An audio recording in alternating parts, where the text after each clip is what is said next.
we're on the hunt for knuckle sandwich recipe.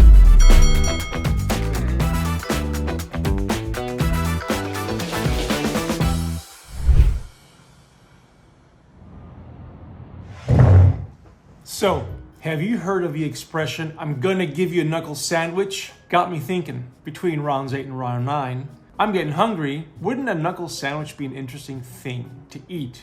Really? When you think about it, what really goes in a knuckle sandwich other than a fistful of knuckles? So the chef inside me got to thinking, there's gotta be a really cool recipe for a knuckle sandwich, but I really couldn't find anything that was quite convincing online. So guess what we're gonna do today? We're gonna head over to the Borough Market in London, and we're gonna go on the hunt for the knuckle sandwich recipe. Let's do this.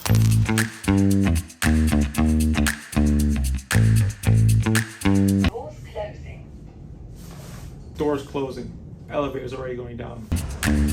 So it's a lovely day today, and I thought we were going to take the riverboat to get down to the Borough Market today. It's probably one of the nicest ways of going into London. It's a nice mild day as well, so very fortunate that the sun is out. So let's see if we can catch the Uber boat, a very fun way of getting into London, using one of those high-speed catamaran boats. Let's check it out. Here it comes.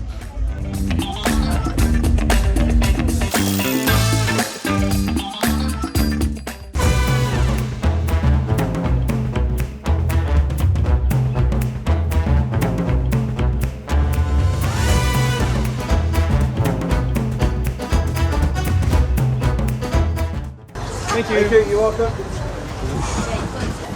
Okay, so next stop, Borough Market. Now that was exciting.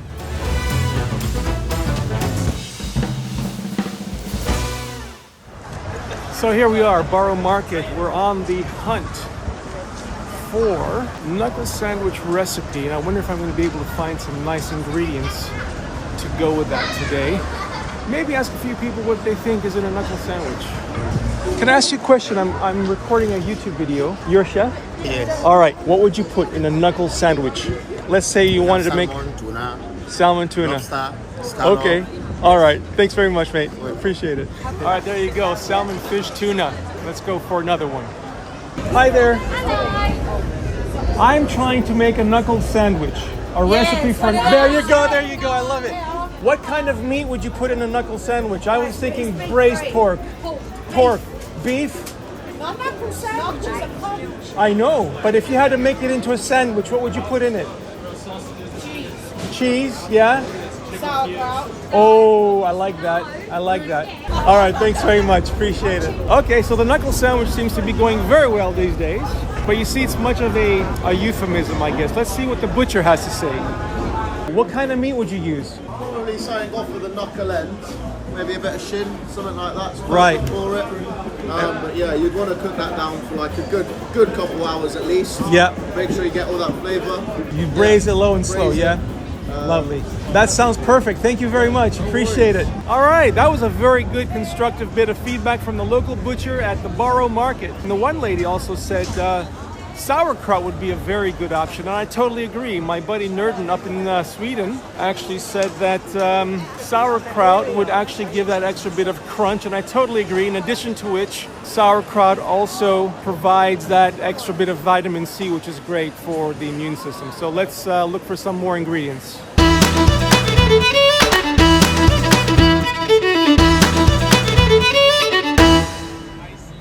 I think a square looking type sandwich would be quite appropriate for a knuckle sandwich because you really need to grab it with both of your hands, kind of the feeling that I'm getting, and it's got to be a nice thick slice as well. So I think this bread might actually cut the mustard.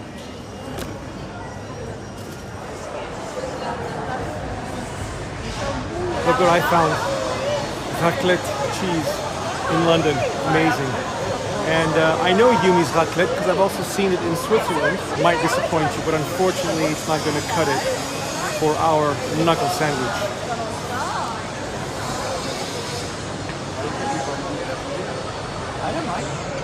A knuckle sandwich has to pack a punch. And so if the knuckle sandwich has to pack a punch, I think some spices are in order, and I found some green chilies over there that I think might fit the bill. Let's check it out.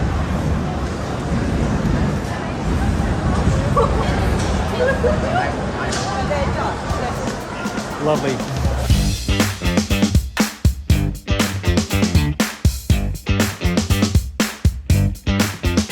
So I was thinking this might be a good place to ask a few people about a knuckle sandwich. It's interesting to see the reactions of people when I ask them what would they put in a knuckle sandwich, and they kind of look at me funny and they just want to kind of give me a knuckle sandwich literally. Let's ask some more people here if they are willing to. Let's see. So I'm here with my friend Vlasis at Tel Aviv Market Food. Vlasi, thank you very much. So Vlasi, I would like to ask you a very important question. I'm on the hunt for a recipe for a knuckle sandwich. What would you put in it? Let's start for our pita bread, which is a very pure and very basic dough with water, salt, a bit of yeast and plain flour. We steam the pita, we don't give any other process on our pita. Okay. We can put our ingredients by starting with the salad, fresh well-washed lettuce for the crunchiness of the vegetable, fresh chopped tomato, beef brisket, slow-cooked beef brisket with medium amount of fats, so we don't have a lot of fats. We can skip all the sauces, all the extra fats and the sugars for the pita, and we can top up with herb paste, coriander, parsley, medium spice chilies, red and green chilies with uncooked oil. If we want to give a hint of spice, with a bit of harissa oil. And that would be all the pita. Libon, I really agree with what my friend Vlasis has to say, because he has all the spicy ingredients would give the antioxidants as well, which is good for recovery after training. Beef is a good option, especially if the beef is lean. Is lean, yeah. That's it. And presumably the beef is cooked on it's long cooked, yes. Braised. That's it. It's slow cooked beef brisket in about 8 hours cooking. Καλά μιλάμε, that is exactly perfect recipe. And we can give him also a hint of extra spices with a bit of toasted cumin. Vlasis, thank you very much. Thank you very much. I'm very pleased to have met a fellow countryman here in the Borough Market. So I think our friend Vlasis over at Shuk over there made some very good points, and he seems to understand what he's talking about. So we're going to use some of his inspiration for this particular sandwich.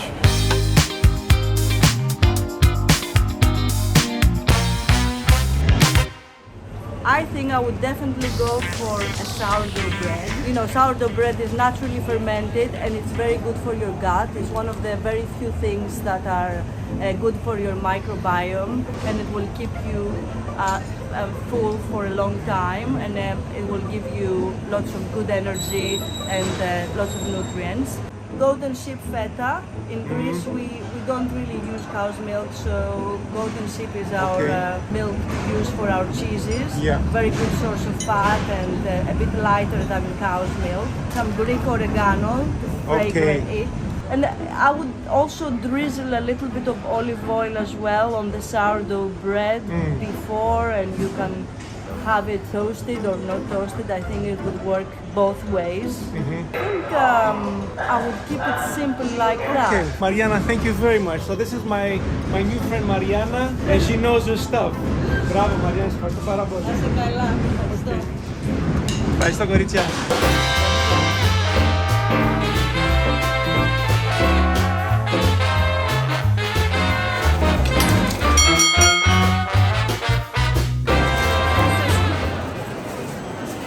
Can we get a rustic sourdough?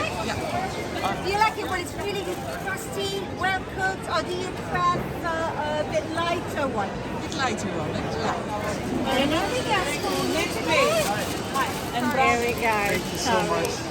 So it's closing time at the Borough Market. Had a fun time. A few people offered to actually give me a knuckle sandwich.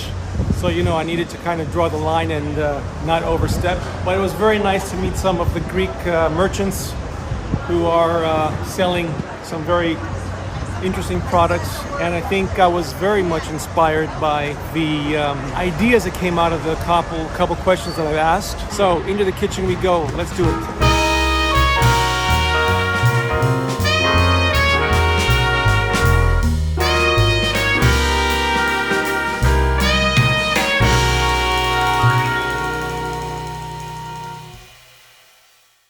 So today I've got 3 key ingredients for our knuckle sandwich: cabbage, carrot, and a nice sweet red onion. We're not going to need to use all of them. In fact, we're going to just use about a sliver of the cabbage. We're going to use half of a carrot and about half of this red onion.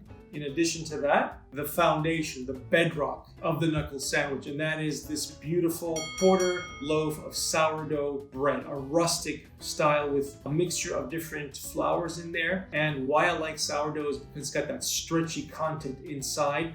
It's gone a little bit dry on the outside, which is fine because we want that extra little bit of moisture to stay packed nicely inside this loaf. We're going to toast it anyway. We're going to cut 1.5 centimeter thick slices, which we're going to use as our foundation to put the pulled beef flank steak on the one side of it. We're going to cover it with the pickled cabbage, lettuce, and onion mixture, and then we're just going to cover it with the top, and not forget that nice flavorful gherkin or pickled gherkin, which gives us that deli flavor, as I remember from a New York Subway steak sandwich years ago. So let's get straight to it.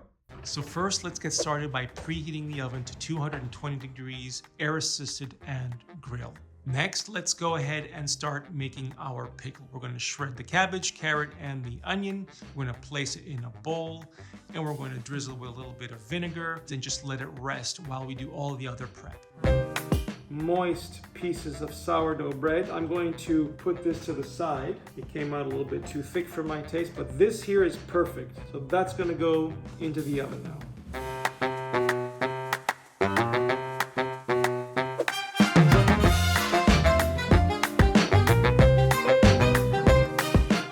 In the meantime, we're going to take out the flank steak, pat it dry, and season it so that we can put it into the oven for approximately 10 minutes. Ooh, so that's starting to smell very nice.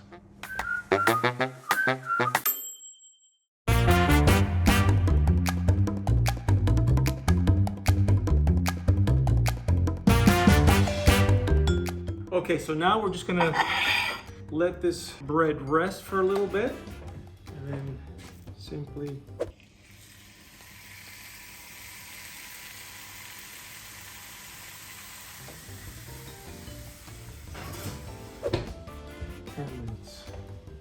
So whilst we're waiting for the flank steak to cook, it's only going to need 10 minutes. We're just going to briefly prepare our bread.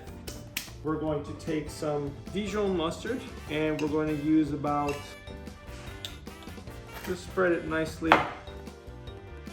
about 15 grams, just to give that extra little bit of flavor. The nice thing about mustard is it's also very low in calories, and it's predominantly vinegar based, so there's no oil really in there, very little oil if any, and we're not using much at all, so it's a perfect accompaniment for what we're going to be making this afternoon.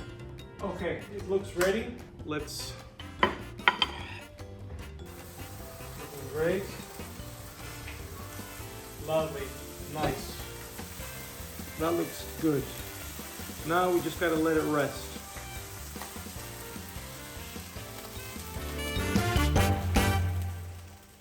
So that's nice, and now we're going to prepare the gherkins, get those ready to go there, and then we're just going to bring that there.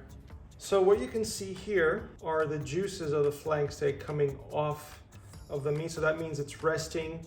It's relaxing, and what we want to do now is get as much of that moisture out as possible, because we don't want to put too much moisture on our crunchy bread. So I'm just going to pat this dry a little bit using a paper towel.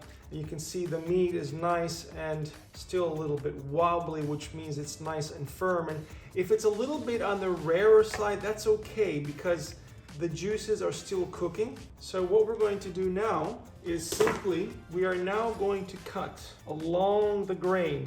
You want to be able to see it's nice, it's got a nice color, it's not overcooked.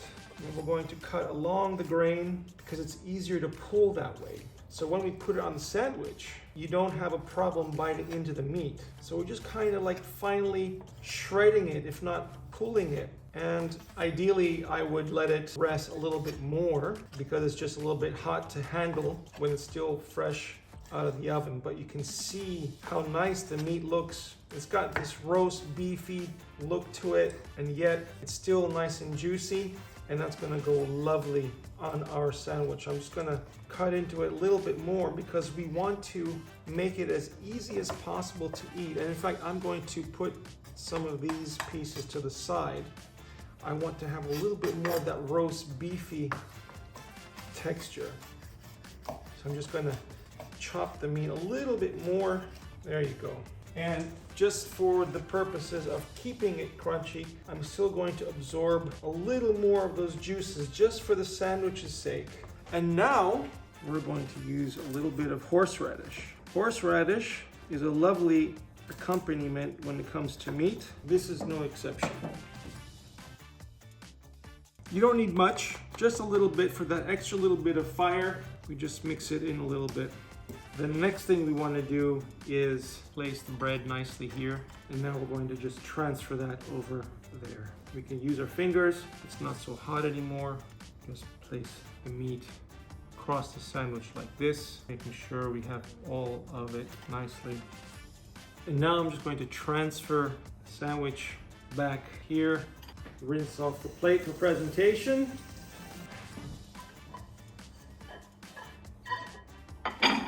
Now we got this beautiful stack of meat on top of that.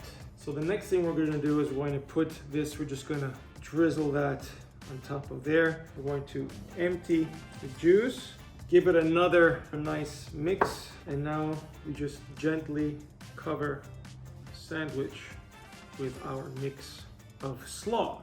And that looks really, really nice. We get some pickle,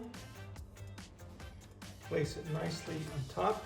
And this is gonna give that lovely deli flavor that I've come to love when it comes to a nice sandwich. And then we're going to take our bread and squeeze it nicely to position everything as best as we can. And then the next thing we're gonna do is we're going to simply take a bread knife and cut. Put the pressure in there and cut.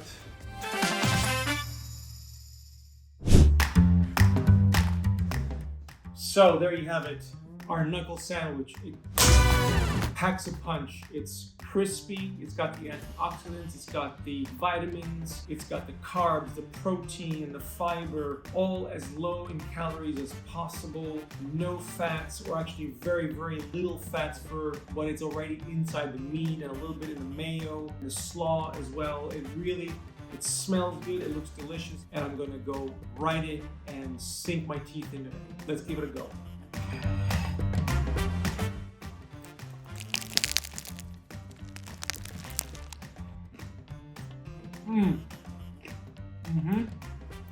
Yeah, I don't want to be rude. I'm gonna talk with my mouth full, but I love it. The crunch, the sponginess is still in the middle of the sandwich, but dill pickle gives it that extra deli flavor, not too sweet, not too salty, and the crispiness of the sandwich really makes it possible to keep everything inside from running out. Look, I'm doing this, very few pieces of meat actually fall out. That's what I like in the sandwich. I don't like to get those fingerprints on the dough, and it really holds nicely together. I couldn't ask for more. And the flank steak, perfect ingredient for this knuckle sandwich. And this is just a foundation. I'm gonna experiment with this some more, but as far as a basic knuckle sandwich is concerned, this definitely fits the bill.